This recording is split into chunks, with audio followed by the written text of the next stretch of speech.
Aquí tenemos una representación mucho mejor de mis dibujos hechos a mano, donde la flecha roja representa el vector momento angular.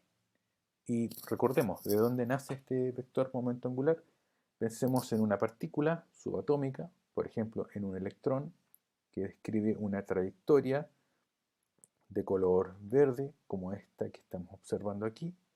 Esa trayectoria circular, por ejemplo, dará origen entonces al vector momento angular orbital. Y esa magnitud, la magnitud de ese vector momento angular orbital, es esta que aparece aquí escrita, que yo escribía usando la letra L en este formato. Esa sería la magnitud del momento angular orbital. Resulta que ese vector de momento angular orbital describe entonces un determinado ángulo con respecto al eje Z, y por lo tanto tenemos una proyección de este vector sobre el eje Z, de tal manera que podemos conocer la componente Z de este vector momento angular orbital. Y esa componente vale mh barra, donde m es el número cuántico magnético. Justamente recibe ese nombre porque el movimiento de una carga eléctrica como un electrón genera un campo magnético que se interacciona con un campo magnético externo, ocurre una alineación y este vector de momento angular describe entonces un movimiento de precesión en torno al eje Z. Se va moviendo y va describiendo una especie de cono. Por lo tanto, esa característica, esa cualidad del momento angular impide conocer las otras componentes que son x e y. Es decir, las componentes x y no las podemos determinar y solamente podríamos determinar la componente z y la magnitud del vector momento angular orbital, pero no podemos determinar las otras dos componentes. Eso sí, recordemos que si L cuadrado, que es un operador de momento angular orbital, actúa sobre el armónico esférico, eso nos va a devolver h barra cuadrado por L más 1 multiplicado por armónico esférico. Es decir, de aquí obtenemos entonces la magnitud del vector momento angular orbital.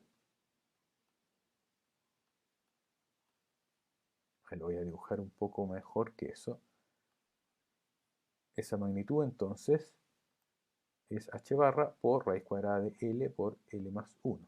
Y como bien sabemos, también podemos conocer la componente z, mh barra. Pero no podemos conocer individualmente valores propios asociados a Lx y a Ly. Es decir, no podemos conocer las componentes en x y y.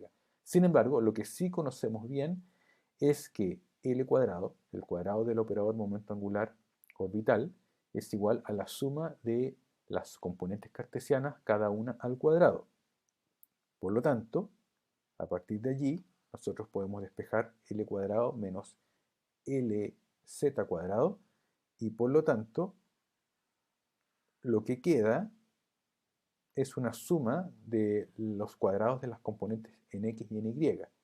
Y en ese caso sí podríamos determinar un valor propio asociado a esa cantidad, a estos dos operadores actuando. ¿Y eso por qué es posible? Porque sí podemos conocer los valores propios asociados a L cuadrado y a Lz. Basta simplemente con aplicar estos dos operadores sobre los armónicos esféricos, distribuimos el armónico esférico sobre esta diferencia entre estos dos operadores. El primero ya sabemos cuál es su valor propio, h cuadrado por L más 1, y la función menos, y Lz aplicado sobre el armónico esférico me devuelve mh barra. Y Lz aplicado dos veces, es decir, Lz al cuadrado, va a devolver m cuadrado h barra cuadrado multiplicado por el armónico esférico correspondiente. Factorizando, por y, que sería la función propia, lo que obtenemos sería esto. Y esto nos indica que lo que a lo más podemos conocer es el valor propio asociado a la acción de Lx cuadrado más Ly cuadrado. Pero no podemos conocer individualmente Lx y Ly.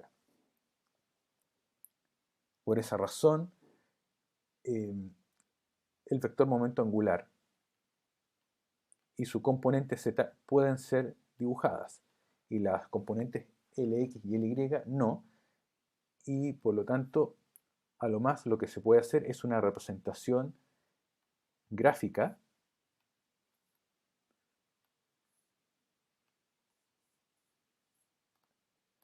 de conos, es decir, eso es lo que podríamos representar nosotros. Ahí tenemos el eje z, aquí tenemos eje x y eje y, y por lo tanto en el caso de m igual 2, lo voy a escribir aquí. En el caso de m igual 2, entonces el vector momento angular está escribiendo este cono. Imagínense esto que se está moviendo, es decir, este vector momento angular está escribiendo un cono en torno al eje z, que tiene un ángulo determinado, un ángulo θ, que ya vimos que tiene un valor de 35 grados y 15 minutos. Cuando m es igual a 1,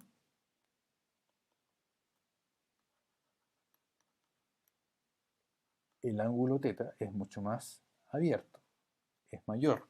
Y en ese caso son 65 grados y 54 minutos. Por lo tanto, este cono es mucho más abierto. Es decir, si lo dibujamos, vamos a dibujar este cono.